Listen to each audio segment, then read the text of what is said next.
Hello बच्चों। कैसे हो आप सभी? I hope you are well. आज हम स्टार्ट करने वाले हैं magnetic field due to a current. ठीक है ना।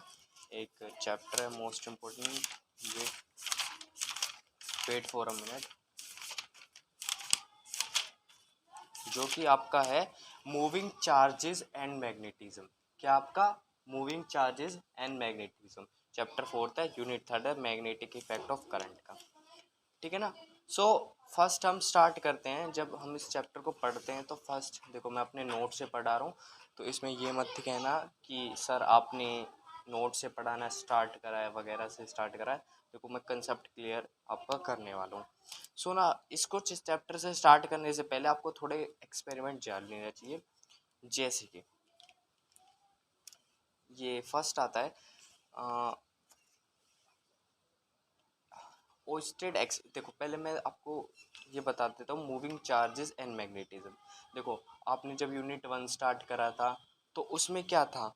उसमें जब आपने यूनिट 1 स्टार्ट करा था, सो गाइस, आपने जब पहला चैप्टर पढ़ा था, वो पहला चैप्टर क्या था? वो था इलेक्ट्रोस्टैटिक, जिसमें स्टैटिक क्या रहता था, यानी कि आपका जो चार्ज था रेस्ट पर था।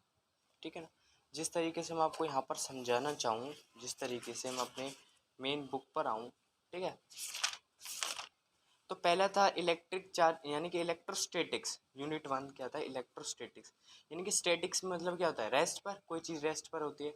यानी कि इलेक्ट्रिक वो चार्ज क्या थे? रेस्ट पर थे।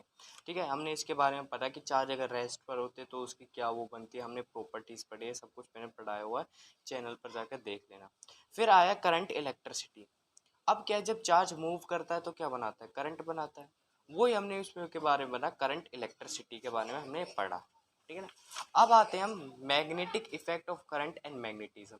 यानी कि जब चार्ज मूव करता है, ठीक है ना, ये आपने पढ़ा होगा कि चार्ज जब भी मूव करता है, चार्ज मूव करता है तो वो क्या इलेक्ट्रिसिटी वो सॉरी इलेक्ट वो मैग्नेटिक फील्ड प्रोड्यूस करती है। ये आपने 10th में पढ़ा होगा। ठीक है ना। मैग्नेटिक फील्ड प्रोड्यूस होती है। ठीक है ना। ये आपने पढ़ा होगा। वेट गाइस, मुझे लगता है पेन थोड़ा हल्का चल रहा है। गाइस, अगर बैकग्राउंड में कुछ भी आवाज़ आए तो इसको इग्नोर कर देना। ठीक है ना, क्योंकि यहाँ पर साइड में काम चल रहा है। चार्ज मूव करता है तो मैग्नेटिक फील्ड प्रोड्यूस करती है। आपने पढ़ा होगा, ये पढ़ा था ना। तो 10th में मूव करता है, जब वो करती है तो क्या करता है? चार्ज मूव करता है। वो मतलब जब चार्ज मूव करता है, मान लो कि आपका करंट इधर की तरफ मूव करा, करंट। अब चार्ज मूव करता है तो क्या बनाता है? करंट बनाता है। अब करंट मूव करेगा तो अराउंड उसके क्या वो करेंगे, और करंट का वो क्या रहता है? ऐसा यूनिट एम्पियर रहता है। वो रहता है आई। ठीक है ना, एम्पियर। जब इधर की तरफ आपका इलेक्ट्रिक फील्ड बनेगा तो इसके अराउंड क्या बनती है? आपकी इलेक्ट्रिक फील्ड बनती है। ठीक है।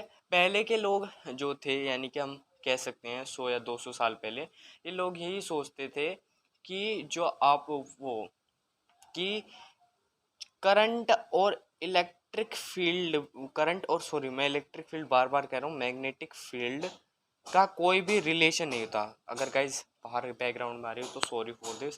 करंट और मैग्नेटिक फील्ड में कोई रिलेशन नहीं होता। पर एक साइंटिस्ट आए, उन साइंटिस्ट का नाम था ओस्टेड, नाम था उनका। उन्होंने 1820 में एक्सपेरिमेंट निकाला था। क्या कहा था?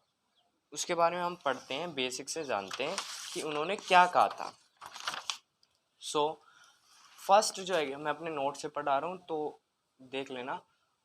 ओस्टेड एक्सपेरिमेंट ने क्या कहा था? Oersted observe that if a magnetic needle is placed near a current carrying wire, the needle shows deflection for a moment. If a current is flowing from south to north, then the deflection is over west. I know that is, ये तो कुछ थोड़ा वैसा है, आप यहाँ तक देख लीजिएगा कि deflection for a moment if a current is flowing, यहाँ तक। ठीक है ना। ये बाद का डिस्कशन है, जब आपको बाद में पढ़ाऊंगा तब का डिस्कशन है। कि क्या कहना चाहता है ये कहना चाहता है कि देखो, इसने क्या करा, इसने एक साइड में क्या करा, एक सेल ले लिया। सेल के साइड में ये वायर क्या करती है, साइड में वायर बिछा दिए, ठीक है। अब ये पॉजिटिव है, अब पॉजिटिव से करंट फ्लो करेगा इसकी तरफ, अब करेगा तो सॉरी फिर मैंने डायरेक्शन यहाँ से कर दिया, ठीक है, यहाँ से आएगा। अब जो करंट, ये जो वायर है, अगर इस वायर के साइड में आप कोई कंपास रखते हो, कंपास नीडल देखा ना जो डायरेक्शन बताता है, अगर रखते हो तो वो डिफ्लेक्ट करता है, वो क्या करता है, डिफ्लेक्ट करता है। मान लो ये वायर है, देख लो ये क्या है, एक वायर है, और मैंने यहाँ कंपास नीडल रख दिया, तो कंपास नीडल इस तरीके से मूव करेगा, इस तरीके से मूव करेगा, ठीक है। ये किसने निकाला था, ये निकाला था इन्होंने ओस्टेड एक्सपेरिमेंट में। पर ये ज़्यादा नहीं पूछा जाता, बस हाँ क्वेश्चन में 1 मार्क्स में पूछ लिया जाता है कि किसने इसके बारे में रिसर्च करी थी, ठीक है ना।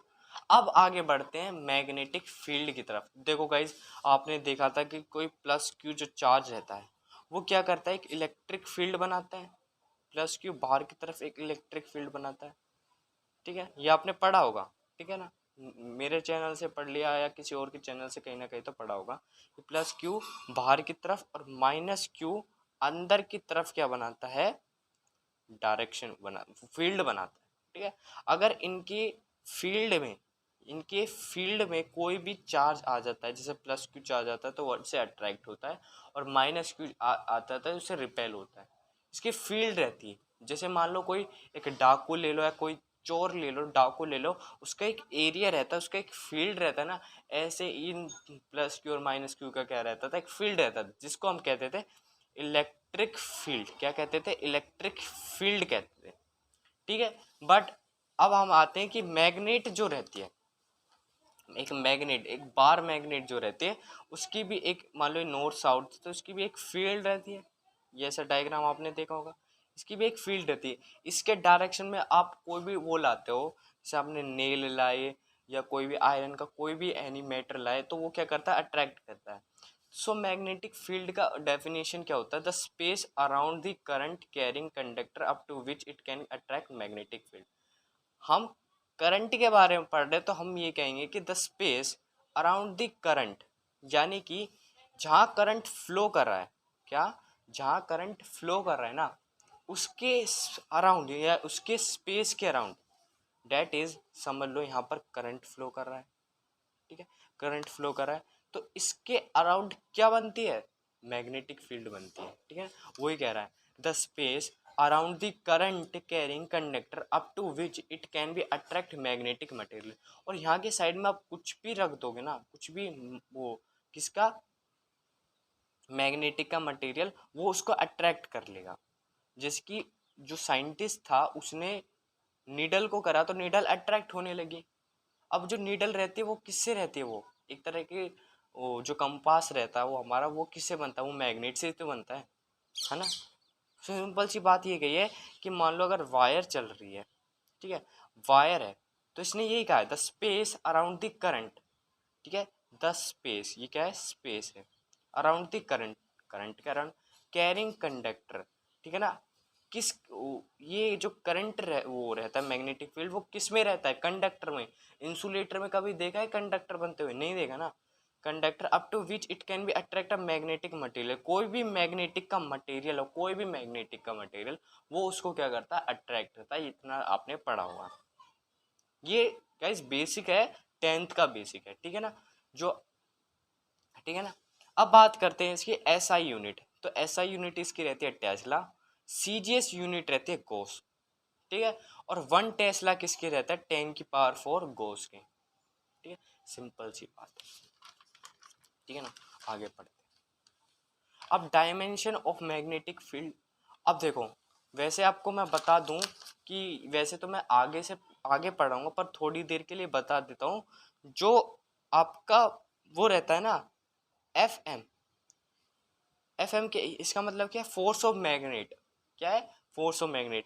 यार देखो, ये नॉर्थ पोल है, ये साउथ पोल है, ठीक है, नॉर्थ पोल है, साउथ पोल है, और ये मान लो कि नॉर्थ पोल है और ये साउथ, तो ये दोनों अट्रैक्ट करेंगे, अपोजिट वो कर क्या करते हैं, अट्रैक्ट करते हैं। किस फोर्स के साथ ये अट्रैक्ट कर देंगे उसको कहते हैं हम एफ एम। क्या कहते हैं हम उसको, एफ एम। जो एफ एम की वैल्यू होती है वो बी रहती है, बी आई एल। बी क्या है, मैग्नेटिक फील्ड है, बी क्या है, मैग्नेटिक फील्ड है, ठीक है ना। आई क्या रहता है, करंट रहता है, एल रहती है लेंथ, ठीक है। तो सिंपली यार जब बी को आप इधर की तरफ भेजोगे तो F upon I L equal to B आ जाएगा। वही मैंने यहाँ कर दिया कि मैंने बी को क्या कर दिया, बी, सॉरी, हाँ, बी आई, ठीक है ना, मैंने इस बी को यहाँ भेज दिया तो F I, F upon I L आ गया, ठीक है ना। चलो मैं आपको यहीं बता देता हूँ, एफ आई एल आ गया। अब एफ आई एल, ठीक है ना, ये रफ है, ठीक है ना। नोट्स उतारने तो मेरी जो नोट्स की नोटबुक है उसको पोज करके ना आप उतार सकते हो। एफ का क्या रहता है पता होगा, M L T minus two. I का क्या रहता है, एम्पियर। लेंथ का क्या रहता है, एल। सो लेंथ से एल कट गया तो क्या क्या, M T minus two A minus inverse. So वही है। Wait guys, wait wait wait wait for a minute. F equal to B I L है, ठीक है गाइस। सो आपका ये आ जाएगा M T minus two A inverse, ठीक है, दिखाई तो दे रहा होगा इतना। अच्छा, अब बात करते हैं, देखो गाइस सिंपल है, कुछ अभी तक नया नहीं आया है, इसलिए ज़्यादा कंफ्यूज मत होना, कुछ भी नया नहीं आया है, ठीक है ना, बेसिक है सब कुछ। डायरेक्शन ऑफ मैग्नेटिक फील्ड, अब डायरेक्शन क्या है कि मैग्नेटिक फील्ड की डायरेक्शन क्या है, ठीक है। ये भाई मैं बता रहा हूँ ना, ये 11th का भी कंसेप्ट है, ये 9th का भी, वो 9th 10th का ही कंसेप्ट है, ठीक है। Direction of magnetic field, magnetic field का डायरेक्शन क्या होता है in straight wire carrying current. अगर सपोज सपोज कि मान लो कोई कैरिंग कंडक्टर कुछ इस प्रकार से, यानी कि आपका जो करंट है वो एक सीधे वायर से इस तरीके से जा रहा है, तो मैं आपसे पूछता हूँ कि आप इसको कैसे फाइंड आउट करते हो, इसको कैसे फाइंड आउट करते हो। सो इसके लिए जो यूज होता है वो रहता है राइट हैंड थंब रूल, पढ़ा होगा 10th का था, बहुत important concept, right hand thumb rule. ये कहता है कि जिस तरफ वो रहती है, पहले आपको डेफिनेशन पढ़ा देते हैं। The direction of angle is given by Maxwell right hand thumb rule, Maxwell ने दिया था इसके बारे में। फिर कहता है it state that if we hold our right hand in such a way that thumb is perpendicular to finger, if thumb gives the direction of current then curling of finger will give the direction of magnetic field। ये notes हैं, आपको अभी ये पता नहीं चल रहा कि क्या लिखा है, अभी मैं बताता हूँ कि किस तरीके से आप लिखते हैं, ठीक है। आपको क्या करना है, जो ये हमारा थंब होता है, जो मेरे पास ये थंब है, इस जहाँ पर करंट जा रहा है, ठीक है, करंट जहाँ पर जा रहा है उसकी डायरेक्शन में रख लूँ और मैं अपना जो हाथ है वो इस तरीके से मूव करूँ, ठीक है। अब करंट क्या कर रहा है, इधर की तरफ मूव कर रहा है, तो मैंने इधर की तरफ कर लिया, और ये मैंने क्या कर लिया, ये मैंने वो कर लिया। यानी कि आपका जो मैग्नेटिक फील्ड है वो इधर की तरफ इनवर्ड है और इधर की तरफ क्या है, इधर की तरफ आउटवर्ड। जहाँ भी ये ऐसा हाथ आ जाए ना वहाँ आउटवर्ड होता है, जहाँ इस तरीके का वो आ जाए पे होता है इनवर्ड, ठीक है। जिस प्रकार से मैं ऊपर की तरफ जा रहा है तो ये क्या हो जाएगा, इनवर्ड, और ये क्या हो जाएगा, आउटवर्ड। देख सकते हो आप, आउटवर्ड इनवर्ड। अगर मान लो करंट इधर की तरफ फ्लो कर रहा है तो इधर की तरफ करा तो ये क्या कर रहा है, आउटवर्ड आ रहा है, और इधर की तरफ क्या आ रहा है, इनवर्ड आ रहा है। किधर की तरफ, इधर की तरफ। मैंने कैमरा थोड़ा सा मेरा वैसा है, ठीक है। करंट इधर की तरफ फ्लो करा है तो मैंने इधर की तरफ करा, जैसे मान लो इधर की तरफ करा है, सो ये आ गया आउटवर्ड और ये तरफ आ गया इनवर्ड, ठीक है। इस तरीके से आप डायरेक्शन ऑफ मैग्नेटिक फील्ड का कंसेप्ट कर सकते हो, ठीक है ना। अब आता है इनक्लोज लूप कैरिंग करंट। इसका मतलब ये है कि in close loop carrying current का मतलब क्या है कि मान लो आपका इस तरीके से, किस तरीके से भला, आपका इस तरीके से, ये इस तरीके से आपका करंट फ्लो कर रहा है, ठीक है। वैसे बुक में या हर जगह आपको गोल टाइप में दिखाता है, वैसे कभी भी गोल टाइप में करंट कहाँ से यार, करंट को पॉजिटिव नेगेटिव चाहिए। गाइस बच्चों का शोर आ रहा होगा, सॉरी फॉर दिस, गांव में रहता हूँ ना, कई बार बताया हुआ है। सो जल्दी अगर आप सपोर्ट करोगे ना, सो ऐसा कमरा मिल जाएगा कि आपको कैमरा हर चीज़ की क्वालिटी बेनिफिट मिलेगी, ठीक है ना। तो आप मुझे अगर सपोर्ट करते हो ना, सो मेरी फैमिली भी मुझे सपोर्ट करती है कि हाँ भाई बंदा कुछ सक्सेस पा रहा है इस चीज़ में, ठीक है। तो यार सपोर्ट कर देना। तो करंट इधर की तरफ है और इधर की तरफ क्या है, करंट है। वैसे बेसिक अब ये बताओ कि पॉजिटिव नेगेटिव तो चाहिए, मतलब अगर रियलिटी बताऊँ ना तो रियलिटी ऐसी रहती है, वरना बुक में आपका ऐसे ही दिखाई देता है, पर रियलिटी ये रहती है। तो मान लो कि इधर की तरफ से, तो कैसे निकालोगे, तो आप उससे करोगे किसके, right hand screw rule. Screw rule का मतलब क्या होता है कि मान लो करंट इधर की तरफ मूव कर रहा है, तो बीच से लेना, स्क्रू को टाइट कर, ऐसे करना। जब आप स्क्रू को ऐसे ऐसे घुमाते हो तो स्क्रू क्या करता है, अंदर जाता है, तो ये क्या होगा, इनसाइड, इनसाइड आ जाएगा।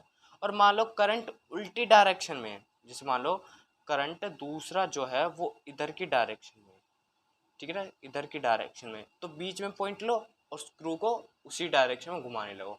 जब हम स्क्रू को ऐसे घुमाते हैं तो बाहर निकलने लगता है, यानी कि आउटसाइड, ठीक है। सो वो ये नोट्स आप उतार सकते हो। ये क्या कह रहा है, it state that if we hold the screw in right hand, हाँ, in such a way that the direction of rotation of screw is in the direction of current. ये कह रहा है कि आपको direction of rotation of screw, यानी कि screw का जो डायरेक्शन है वो किसकी तरफ मूव करना चाहिए, डायरेक्शन ऑफ करंट की तरफ। Then the direction of move of screw gives the direction of magnetic field, यानी कि इसकी वजह से आपको मिल जाएगा, ठीक है। अगला आता है Biot Savart law. Biot Savart law ये मोस्ट इंपॉर्टेंट है, बहुत बार पूछा जाता है इसका, मैं अभी कंसेप्ट आपको अभी बता। सो गाइज मैं बिना किसी देरी के ना आपको ये जो हुआ है ना टॉपिक जल्दी रिकवर करना चाहता हूँ। मैं उस लाइन को लिखूँ और फिर उसको लिखूँ, मैं जहाँ से मैंने ये कंसेप्ट समझा ना मैं वहीं से आपको समझाता हूँ कि क्या हुआ है। कभी ये मत कहना कमेंट करके कि सर आपने बुक से समझा था, नहीं, मैं बुक से जब भी समझाऊंगा और वैसे भी समझाऊंगा, बस आपका कंसेप्ट क्लियर होना चाहिए।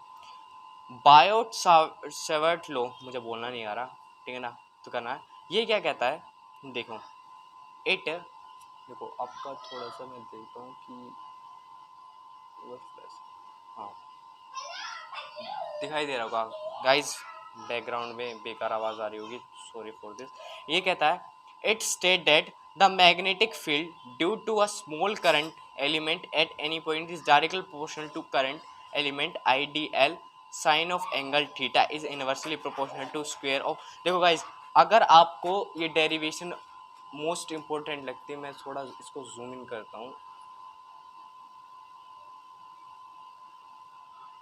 हाँ।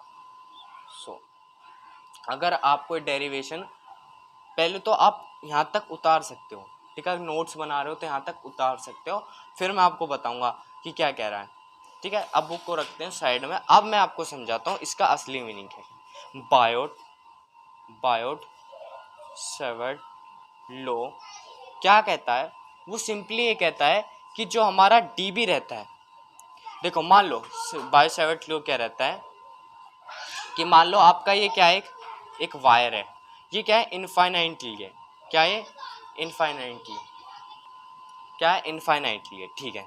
अब मान लो कि मुझे इस डायरेक्शन P पॉइंट पर मुझे क्या बताना, आपको इलेक्ट्रिक फील्ड बतानी कि इस पॉइंट पर कितनी इलेक्ट्रिक फील्ड होगी, ठीक है, कितनी इलेक्ट्रिक फील्ड का रेंज होगा या कितनी इलेक्ट्रिक फील्ड होगी, ठीक है। अब वो फाइंड करेंगे, ठीक है। अब मान लो कि लेंथ है, इसको मैं क्या मान लेता हूँ, इसको मैं छोटे, अभी लेंथ तो काफ़ी बड़ी है, तो हमें पता है जब भी हम करते आए हैं तो हम इसमें क्या लेते हैं, एक छोटा सा वो लेते हैं। मान लो मैंने यहाँ से क्या ले लिया, एक DL, यहाँ से करंट आई जा रहा है, उसको ले लिया DL। और जब मैं IDL को एक साथ लिखता हूँ, IDL को एक साथ लिखता हूँ, तो याद रखना इसको हम कहते हैं करंट एलिमेंट। क्या कहते हैं, करंट एलिमेंट, या आगे आपका आएगा, ठीक है भाई। करंट इधर की तरफ जा रहा है और IDL है, ठीक है ना। और मैंने फॉर्मूला भी शायद ये करवाया हुआ था ना, ये वेट फॉर अ मिनट, हाँ मैंने यहाँ पर करवाया था, देखो, ठीक है। इसको क्या कहते हैं हम, IDL को कहते हैं करंट एलिमेंट कहते हैं, कि भाई मान लो करंट इधर की तरफ जा रहा है और मुझे एक छोटे से डिस्ट L पर मुझे इलेक्ट्रिक फील्ड निकालनी, क्योंकि यार इतनी बड़ी रेंज है, इन्फिनाइटली है, इनफाइनाइटली मैं कैसे निकालूंगा, तो मैंने डी एल ले लिया, क्या कर लिया मैंने, एक छोटा सा डी एल ले लिया और करंट इधर की तरफ मूव करा है, तो आई डी एल को कहते हैं हम करंट एलिमेंट, ठीक है ना, ये बात याद रखो। अब मान लो इस पॉइंट से इस पी तक हमें क्या निकालनी है, मान लेते हैं हम इसकी डिस्टेंस जो है आर है, ठीक है, क्या डिस्टेंस है आर है, ओके। अब इसकी जो डिस्टेंस है वो यहाँ तक आर है, सो ये क्या कहता है कि जो इट स्टेट है द मैग्नेटिक फील्ड, ये एक एंगल बनाता है, क्या बनाता है, एंगल थीटा बनाता है। इसने कहा है, हम नहीं कह रहे, इसने खुद ने कहा था, देखो आप पढ़ सकते हो, इसने खुद ने कहा था कि it state that the magnetic field due to a small current, एक स्मॉल करंट एलिमेंट पर any point is directly proportional to the current element, यानी कि आइडियल जो मैंने आपको बताया था, साइन ऑफ एंगल थीटा, जो इनके बीच में एंगल थीटा होती है वो रहती है, ठीक है ना, इनके बीच में एक थीटा रहती है, ठीक है। अब देखो इसमें एक ऐसा वायर लिया हुआ, मैंने सीधा लिया है तो कोई वो नहीं है, बात चलती है इसमें, ठीक है। तो यहाँ पर थीटा रहता है, तो उसने क्या कहता, जो आपका वो रहता है, क्या रहता है आपका जो वो रहता है मैग्नेटिक, वो रहता है, देखो हमने डीएल एक स्मॉल डिस्टेंस डीएल लिया है, तो आपको पता है एक स्मॉल मैग्नेटिक फील्ड बनेगी, पता है, जितनी आप छोटी लेंथ लोगे उतनी आपकी छोटी मैग्नेटिक फील्ड बनेगी, पता है आपको simply. So Biot Savart law ने क्या कहता है, D B is directly proportional to, आप जो मैंने आपको दिखाया था ना उससे आप पोज करके पढ़ सकते हो, इसमें क्या कहा था, फिर से दिखा देता हूँ, इसमें कहा था it state the magnetic field to the small current, यहाँ पर directly proportional to the current element I D L, ठीक है, आई डी एल, ठीक है, आई क्या है करंट, डी एल यानी कि हमने छोटी सी लेंथ मानी है, और इसी ने कहा है D B is directly proportional to the sine theta, ठीक है, इसने ये कहा था, और इसने ये भी कहा था D B equal to 1/r², ठीक है। आप इसमें सवाल नहीं उठा सकते सर आपने ये क्यों लिया, थीटा क्यों लगाया, इसने कंसेप्ट ही दिया था, यही कंसेप्ट दिया था कि आप इसको कैसे निकाल सकते हो। जब भी हम इसको क्या करें, ये भाई एक सिंपली ना आपका सिंपली वो हमने कराया था ना आपसे, वो क्या नाम था इसका, मैं नाम भूल गया, जो हमने कोलम लॉ ऑफ वेक्टर पढ़ी थी ना, कोलम लॉ ऑफ चार्ज पढ़ी थी, सो उसमें हमने कहा था कि F is directly proportional to Q1 Q2 and F is inversely proportional to R²। तो इसमें जैसे आपने सवाल नहीं उठा सकते थे, ऐसे ही इसने ये कंसेप्ट दिया, तो इसमें आप कुछ नहीं कर सकते, इसने दिया है भाई, मैं इन सबको मिलाऊंगा, तो D B is directly proportional to I D L sine theta upon में R² आ जाएगा सिंपली। सो डी बी अगर मैं इसको हटाऊंगा तो इक्वल टू में कांस्टेंट आ जाएगा, क्या आ जाएगा, कांस्टेंट आ जाएगा, constant I D L sine theta upon R², simply सी बात है। सो जो के रहता है ना, ये के रहता है, ये मेरा के जो रहता है ये रहता है म्यू नोट अपॉन 4 पाई, ये रहता है आपका म्यू नोट अपॉन 4 पाई रहते हैं, जिसकी वैल्यू जो रहती है 10⁻⁻ टेस्ला रहती है, ठीक है। बताया हुआ ना मैंने, कंसेप्ट समझाया था ना, कि देखो यहाँ पर मैंने पढ़ाया था कि जब ये पढ़ाया था कि एसआई यूनिट क्या रहती है, देखो यहाँ पर, sorry for this, SI unit क्या रहती है, टेस्ला रहती है, उसकी पावर 10⁻⁴ रहती है, गोस यूनिट क्या है, टेस्ला मैग्नेटिक फील्ड की, सो 10⁻⁻7 टेस्ला रहती है, ठीक है। सो मैं ये इसकी जगह लिख सकता हूँ D B equal to mu naught upon 4 pi I D L sine theta upon R², ठीक है, सिंपली है। बट यार ये पता है क्या है, ये आपका स्केलर फॉर्म आया है, ये आपका क्या है, ये स्केलर फॉर्म आया है, ठीक है। अब आपको मैं बता दूं कि जो ये dl रहता है ना, dl और ये r, ये एक वेक्टर क्वांटिटी रहती है इसमें, ठीक है ना। जो आप मैग्नेटिक ये पढ़ोगे ना, वो ये आप पढ़ते हो ना, सॉरी मैग्नेटिक फील्ड, ये एक वेक्टर क्वांटिटी रहती है, ठीक है ना, क्योंकि इसमें डायरेक्शन मैटर करता है।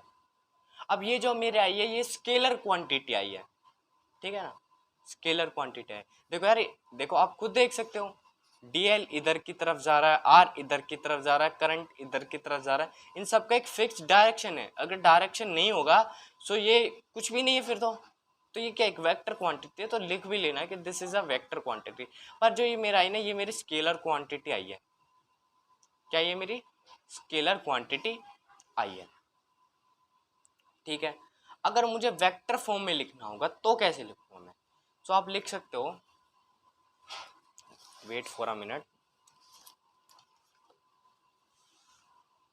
सो मैं लिख सकता हूं in vector form, in vector form. So guys in vector form में कैसे लिखोगे? देखो डी एल जो साइन थीटा है ना, डी एल साइन थीटा, इसकी जगह मैं D L into R vector लिख सकता हूँ। देखो सिंपल सी बात है, कंफ्यूज मत होना, मैं आपको बता रहा हूँ। मैंने लिखा डी बी, अगर वेक्टर में लिखता हूँ म्यू आई, ठीक है ना, अपॉन 4 पाई, अगर मैं इसको लिखता हूँ तो मेरा ऐसा डी एल इंटू आर, ठीक है, ये आया। कंफ्यूज मत होना। अब देखो ये आपका आएगा, ये आर क्यूब है, स्क्वायर नहीं है, आर क्यूब है। अगर आपको पता है कि ए वेक्टर क्रॉस बी वेक्टर क्या आता है, ए बी साइन थीटा आता है, ठीक है। जब मैं इसको करूंगा तो मेरा डी बी, अगर मैं इसको स्केलर में लिख रहा हूँ तब की बात है, D B equal to mu naught I, D L की जगह क्या आ जाएगा, D A B sine theta, यानी कि D L R sine theta, ये आ जाएगा सिंपल सी। यहाँ क्या आ जाएगा 4 पाई आर क्यूब आ जाएगा। अब आर से ये कट गया तो ये क्या आएगा, mu naught I D L sine theta upon में 4 पाई आर स्क्वेयर। देखो वही आ गया, ये फिर से स्केलर आ गया, ठीक है। सो अगर आपको वेक्टर फॉर्म में लिखना है ना, सो इस तरीके से लिखोगे डी एल का वेक्टर। क्यों? क्योंकि जो आपका लेंथ है, याद रखना, जो आपका, मैंने क्या कहा था पहले, लेंथ जो है और जो आपका रेडियस है, ये एक तरह की वेक्टर क्वांटिटी है भाई, ठीक है। अब तुम कहोगे सर ये वेक्टर क्वांटिटी कहाँ से आ गई? इसमें वेक्टर क्वांटिटी वो है, ठीक है ना, मैंने पहले भी बताया हुआ कि इसमें ये लेंथ की डायरेक्शन और रेडियस की डायरेक्शन मैटर करती है, ठीक है ना। अब एक आता है छोटा सा कंसेप्ट है, बिल्कुल छोटा सा, टाइम नहीं लूंगा उसमें। उसमें आता है कि जो बायोट सावर्ट लॉ है, मुझे नाम, बायोट सावर्ट लॉ जो है, और जो आपका है कोलाम लॉ, ये एक साइंटिस्ट के नाम थे, कोलाम्स लॉ थे, दिखाई नहीं दे रहा होगा ना, कोलाम्स, ठीक है। इनके बीच में दो फर्दर डिफरेंस निकाल के दिखाओ, ठीक है। आपको पता होगा तो आप निकाल के दिखा देना, वरना ना, क्योंकि यार सीबीएसई और कोई स्टेट्स बोर्ड में कई बार पूछ लिया था कि क्योंकि इनका जो कंसेप्ट था वो सेम ही था, ठीक है। इसने बस की Q1 Q2 बताया था, जैसे हम डिफरेंस निकालते हैं ना, एक सिंपल सा है। सो ये लो क्या बताता है, दिस लो, गाइस ये लिख लेना, अगर लिखना हो तो, नहीं लिखना तो जो नोट्स मैंने बनाए थे ना उसमें लिख लेना, ठीक है ना। देखो मेरी जो मैंने आपको डेरिवेशन करवाई थी ना, उसकी जगह आप लिख देना इसको, ठीक है ना। कभी कहने लगो कि सर आपने कि मतलब रफ कॉपी में फेर दिया, अब नोट्स कैसे बनाए। सो देखो इसको उतार लो, ये बिल्कुल सेम ही है, इसको मत उतारना, ये जो पेंसिल में लिखा हुआ इस सब को उतार लो, यही मेरा वो है, ठीक है ना, यही वो है, ठीक है। इसके बाद में एक आपका डिफरेंस आता है, इसके बाद में आपका आता है डिफरेंस, ठीक है ना। आपका क्या आता है, डिफरेंस आता है इसका। So this law gives magnetic field due to current element. ये क्या था, ये करंट एलिमेंट से मैग्नेटिक फील्ड बनाता है। ये लो क्या कहता है, गिव्स मैग्नेटिक फील्ड। ये क्या बताता है, हमें मैग्नेटिक फील्ड के बारे में बताता है ड्यू टू करंट एलिमेंट। ये क्या था, ये इलेक्ट्रोस्टैटिक फील्ड, यानी कि आप कह सकते हो इलेक्ट्रिक फील्ड बताता है, electric field by point charge, ये पॉइंट चार्ज के थ्रू बताता है, ठीक है ना। ये था फर्स्ट हो गया, ये फर्स्ट हो गया, सेकंड करते हैं। ये कह रहा है इन दिस लो द ये कहता है कि ये लो जो है ना, मैग्नेटिक फील्ड